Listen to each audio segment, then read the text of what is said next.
Assalamualaikum warahmatullahi wabarakatuh. Berjumpa dengan saya di channel YouTube Nanang Arifin. Mari kita buka pertemuan ini dengan bacaan basmalah bersama-sama. Bismillahirrohmanirrohim.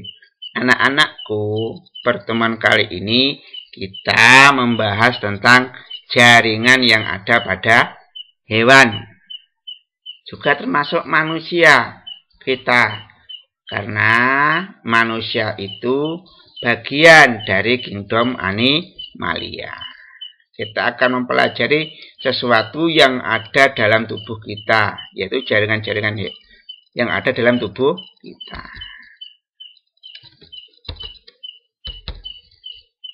Anak-anakku, kita itu kan organisme, individu, manusia.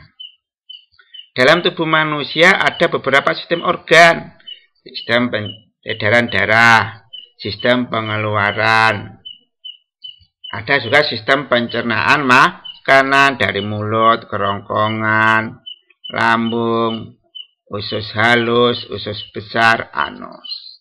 Itu organ-organ. Organ seperti mulut, kerongkongan, lambung, usus itu terdiri dari beberapa jaringan. Jaringan-jaringan itu nanti yang akan kita pelajari. Nah, anak-anakku, tujuan pembelajaran kali ini ada dua. Yang pertama adalah menyebutkan 4 jenis jaringan pada hewan. Yang kedua, menjelaskan jaringan epitel pada hewan. Nah, di sini ada pertanyaan. Berapa 4 jenis jaringan hewan dalam tubuh hewan itu? Apa saja? Nah, jaringan yang ada pada hewan itu adalah jaringan epitel, jaringan ikat, jaringan otot, dan jaringan saraf. Nah, tujuan pembelajaran yang kedua kali ini adalah kita mempelajari jaringan epitel. Nah, ini gambar dari masing-masing jaringan pada hewan. Ada jaringan epitel ini. Jaringan ikat. Jaringan epitel itu jaringan yang paling luar dari tubuh kita. Jaringan ikat itu mengikat antara jaringan yang satu dengan jaringan yang lain.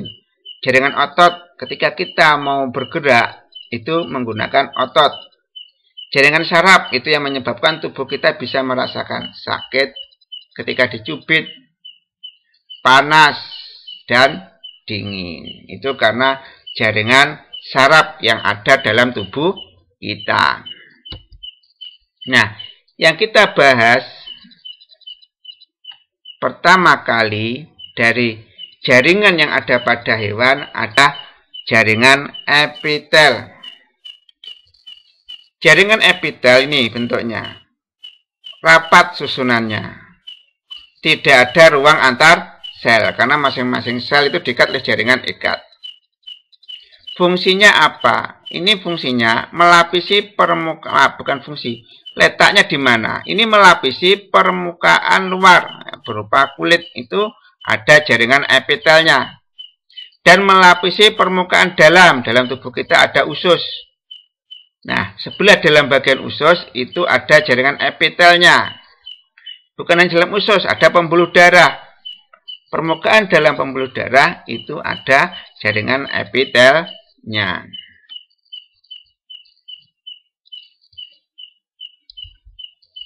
Apa fungsi jaringan epitel? Yang pertama, fungsi jaringan epitel adalah melindungi tubuh pada permukaan luar, ini permukaan luar, dan permukaan dalam tubuh. Nah, ada usus halus, usus besar, permukaan dalamnya itu dilindungi oleh jaringan epitel dalam. Kalau jaringan yang epitel yang ada pada permukaan dalam, seperti pada usus, ya, ada pada lambung, itu untuk absorpsi. Absorpsi itu penyerapan. Dalam usus halus itu kan ada penyerapan sari-sari makanan. Itu menggunakan jaringan epitel. Dan proteksi itu perlindungan. Jaringan epitel itu berfungsi sebagai pelenjar, menghasilkan kelenjar. Misalnya ada kelenjar daripada ginjal itu ya, adrenalin. Ini menghasilkan zat adrenalin, kelenjar adrenalin. Ovarium menghasilkan sel telur. Seperti itu. Nah, itu tiga fungsi dari jaringan epitel. Nah, jaringan epitel berdasarkan bentuknya itu ada yang berbentuk pipih, ada berbentuk kubus, dan berbentuk silindris. Saya tunjukkan ini bentuk-bentuk jaringan epitel. Ini jaringan epitel yang berbentuk pipih. Ini jaringan epitel yang berbentuk kubus. Ini jaringan epitel yang berbentuk silindris. Nah, selanjutnya jaringan epitel berdasarkan jumlah lapisannya ada dua. Ada simpleks dan kompleks. Kalau simpleks itu terdiri dari satu lapisan saja. Kalau kompleks itu terdiri dari beberapa lapisan sel. Maaf, ini. Jaringan epitel dengan jumlah lapisan. Simpleks satu lapis. Contohnya adalah epitel pipih selapis ini. Satu lapis saja. Kubus selapis. Bentuknya seperti kubus dan satu lapisan. Silindris selapis. Bentuknya ada satu lapis sel yang bentuk silindris panjang-panjang. Lalu simpleks kompleks ada epitel silindris sel yang panjang-panjangnya. Jaringan terdiri dari sel-sel yang panjang-panjang dan bersilia, berambut. Ada jaringan epitel yang berlapis semu. Seakan-akan terdiri beberapa lapisan sel. Padahal hanya satu lapisan sel. Mengapa? Karena terdiri atas beberapa sel, tapi ketinggiannya tidak sama, sehingga terlihat berlapis, padahal hanya satu lapisan. Lalu jaringan epitel kompleks. Jaringan epitel berdasarkan jumlah lapisan yang kedua, kompleks, terdiri dari beberapa lapis sel.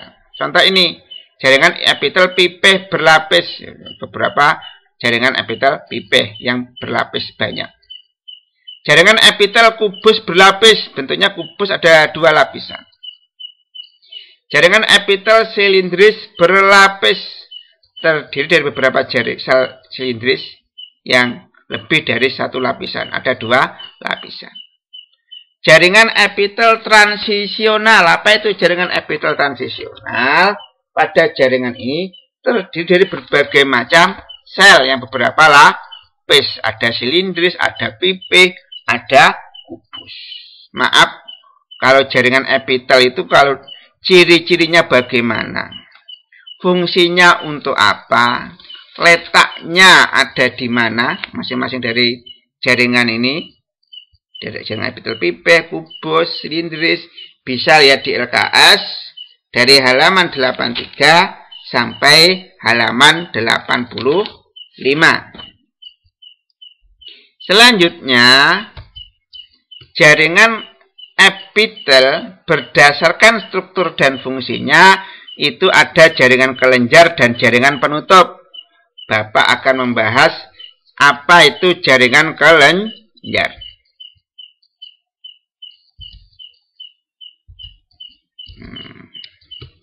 Apa sih epitel kelenjar itu? Jaringan epitel kelenjar berfungsi dalam pembuatan, penyimpanan, dan sekresi zat kimia. Apa itu sekresi? Jaringan sel epitel ini akan mengeluarkan zat-zat kimia yang masih berguna bagi tubuh kita. Contohnya hormon. Ada hormon adrenalin, ada hormon timus, ada kelenjar tiroid, kelenjar paratiroid, ada hormon insulin. Itu dikeluarkan tubuh yang masih berguna bagi tubuh kita. Misalnya kalau zat kimia berguna bagi tubuh kita, insulin. Itu untuk mengubah glukosa menjadi glikogen. Nanti kalau kita kurang dari hormon insulin, maka akan menyebabkan menumpukan gula darah dalam darah. Nah, selanjutnya jaringan epitel kelenjar itu terbagi jadi dua. Ada eksokrin, ada endokrin. Apa perbedaannya? Ini kalau kita lihat kelenjar eksokrin, ini sudah punya saluran pengeluaran sendiri. Ya, untuk menyalurkan hasil pengeluarannya.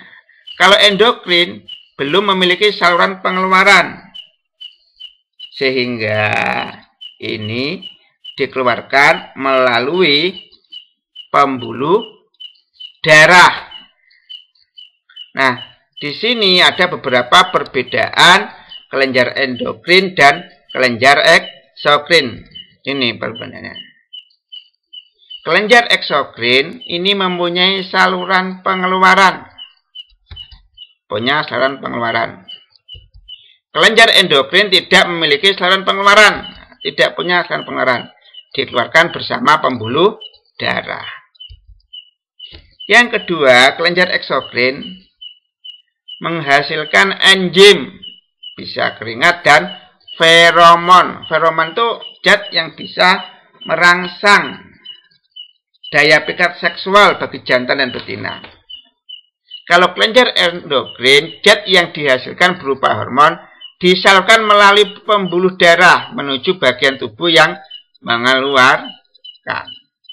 Itu perbedaan kelenjar eksokrin endokrin yang kedua. Kelenjar eksokrin, contoh yang dihasilkan kelenjar susu.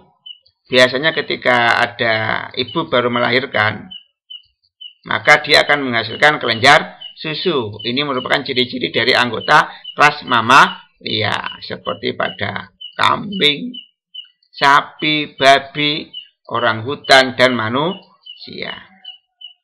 Kalau pada kelenjar endokrin, contoh yang dihasilkan adalah kelenjar timus. Apa fungsi dari kelenjar timus? Itu ada dalam getah bening, berfungsi untuk menghasilkan sel darah putih untuk kekebalan tubuh kita.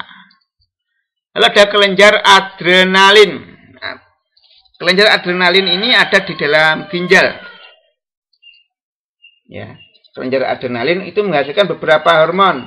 Ada hormon kortisol untuk pengaturan kadar gula dalam darah. Kelenjar adrenalin juga menghasilkan hormon gonadotropin, ya, itu untuk hormon seksual. Nah, di sini ya, itu jaringan epitel berdasarkan struktur dan fungsinya kelenjar sudah Bapak jelaskan. Yang belum adalah jaringan epitel penutup. Apa fungsi jaringan epitel penutup? Itu melapisi permukaan tubuh dan jaringan lainnya. Itu terdapat di permukaan tubuh, permukaan organ, jantung, hati, paru-paru. Melapisi rongga-rongga bagian dalam saluran tubuh. Misalnya dalam saluran pencernaan, ini rongga-rongga dalam itu ada jaringan epitel penutup, ini usus. Lalu ada dalam pembuluh darah, bagian dalamnya sini ditutup oleh jaringan epitel penutup. Mungkin ini dari saya. Nanti kita lanjutkan untuk membahas jaringan ikat, jaringan otot, jaringan saraf. Sebagai penutup, saya pernah mendengarkan sesuatu yang sangat bermakna dari penyiar radio RJFM.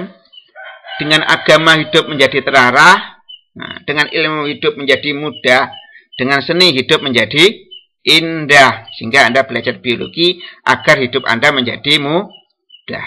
Mari kita tutup majelis ini dengan bacaan doa penutup majelis. Subhanakallahumma wa bihamdika asyhadu alla ilaha illa anta astaghfiruka wa atubu ilaik. Sak bejo-bejone wong kang lali, sak bejo wong kang eling lan waspada. Wallahu muwaffiq ila aqwamit thoriq. Wassalamualaikum warahmatullahi wabarakatuh.